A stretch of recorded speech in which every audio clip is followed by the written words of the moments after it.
Now, as the debate over the process by which the declaration of a state of emergency in 3 northeastern states was made, the Senate today approved the President's pronouncement.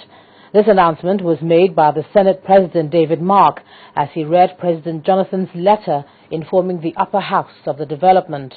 At least 2/3 of the members of the Senate and the House of Representatives are believed to have approved the declaration.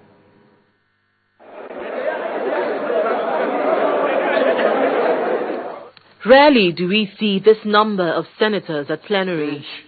100 out of 109 senators attended plenary to deliberate on an issue which has dominated headlines in the last few days: the proclamation of state of emergency by President Goodluck Jonathan in 3 northern states. Few minutes into plenary, lawmakers entered into a closed-door meeting to deliberate on the proclamation of emergency rule. 1 hour later, the proceedings resumed. In the closed session, we extensively discussed some of the issues that we think are very important to this proclamation of state of emergency. We want to emphasize very emphatically that all democratic structures must be left in place and they must be allowed to operate fully.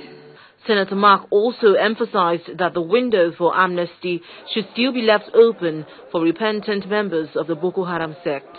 And when the question was put forward to determine if lawmakers would approve of the emergency rule in the 3 northern states, those in favor that the Senate do invoke the powers conferred on it and approve the proclamation of the state of emergency, say aye. Those against say nay. The ayes have it. Not one dissenting voice was heard. What was particularly surprising was the support for the state of emergency by ACN lawmakers. The Action Congress of Nigeria had voiced its opposition to the emergency rule. Well, I wouldn't want you to look at it as if we were against it. The party was just against some aspects of it that was not clear.